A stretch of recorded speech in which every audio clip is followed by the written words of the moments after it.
தாய் தமிழ் உறவுகளுக்கு வணக்கம். மோடியின் சொத்து மதிப்பு யார் காதில் பூ சுத்துறீங்க? மோடியின் சொத்து மதிப்பு யார் காதில் பூ சுத்துறீங்க என்ற தலைப்பில் இந்த காணொளியை நாம் காண்கின்றோம். இன்றைய தினம் அவர் தன்னுடைய வேட்புமனுவை தாக்கல் செய்துள்ளார். நரேந்திர மோடி, பாரத பிரதமர். அவர் தன்னுடைய கைவசம் 53,000 ரூபாய் கையில் இருப்பதாக குறிப்பிட்டுள்ளார். அவருடைய சொத்து மதிப்பு 3 கோடி என்று குறிப்பிட்டுள்ளார். அவருடைய சொத்து மதிப்பு 3 கோடியா, கைவசம் வெறும் 53,000 தான் இருக்கான். நம்ப முடியுதா? ஒரு பாரத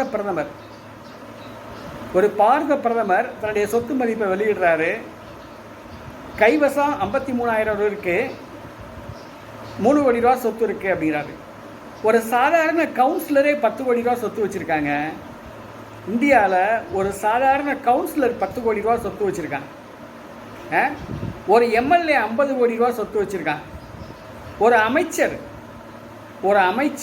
ஒரு வருஷம் மந்திரியாக இருந்தான்னா 10,000 கோடி சொத்து வச்சுருக்கான். ஒவ்வொரு அமைச்சரும் இன்றைக்கி 1 லட்சம் கோடி ரூபா சொத்து வச்சுருக்கான். முதலமைச்சர்களெல்லாம் சொல்ல வேணாம், 10 லட்சம் கோடி 15 லட்சம் கோடி ரூபா சொத்து வச்சுருக்காங்க.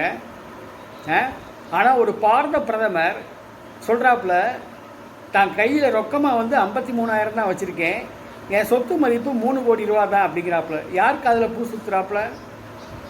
இவர் போடுற கோட் சூட்டே 15 லட்ச ரூபா 20 லட்ச ரூபா அப்படிங்கிறாங்க.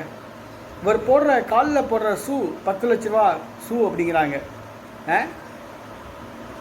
இவர் தன்னுடைய சொத்து மதிப்பு எனக்கு 3 கோடி ரூபா சொத்து, 53,000 தான் ரொக்கம். நம்புகிற மாதிரி இருக்கா?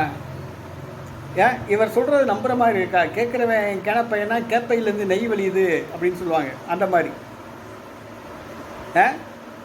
குஜராத் மாநிலத்தை 10 ஆண்டுகளுக்கு மேலே முதலமைச்சராக இருந்தார். இந்தியாவில் 10 ஆண்டுகளுக்கு மேலே பிரதமர் பதவியில் இருக்கார். ஆனால் இவர் 3 கோடி ரூபா தான் சொத்து இருக்குது அப்படிங்கிறாரு. அதானி அம்பானி இருக்காங்க, அவங்ககிட்ட வாங்கின கமிஷனே பார்த்தீங்கன்னா இன்றைக்கி 1 லட்சம் கோடி ரூபா மேலே போயிருக்கும் இவங்க வாங்கியிருக்கிறது.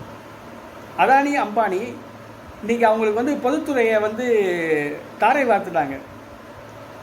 தொலைத்தொடர்பு துறையை ஜியோ தாரை வார்த்துட்டாங்க.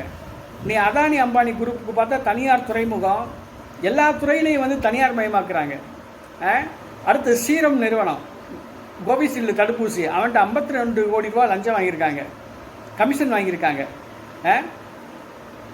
அதானி அம்பானி அவங்க கொடுத்த கமிஷனே கணக்கு பார்த்தோம்னா 1 லட்சம் கோடி ரூபாய்க்கு மேலே போகும். ஒரு பிரதமர் சொல்கிறாப்புல 3 கோடி ரூபா சொத்து இருக்குது எனக்கு அப்படிங்கிறாரு. இதை சொல்கிறது நம்புகிற மாதிரி இருக்கா? பிரதமர் சொல்கிறது நம்புகிற மாதிரி இருக்கா?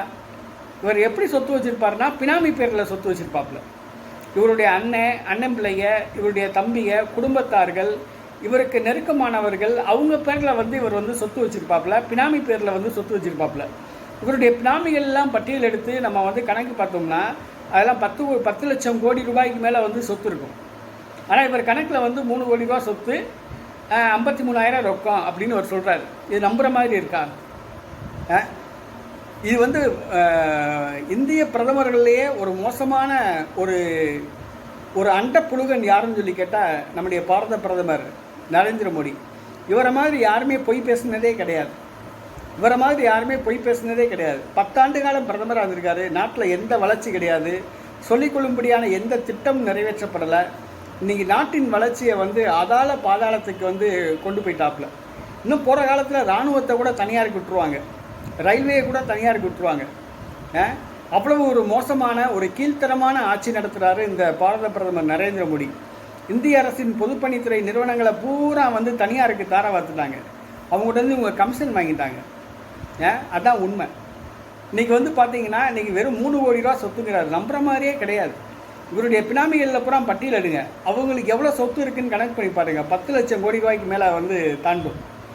அதனால் இந்திய பிரதமர்லேயே ஒரு மோசமான பிரதமர், ஒரு அண்ட புழுகை, ஒரு அளவுக்கு அதிகமாக பொய் பேசுகிற பிரதமர் நரேந்திர மோடி தான்.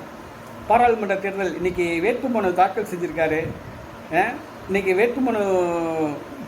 செஞ்சுருக்காரு. வாக்குப்பதிவு நடக்குது.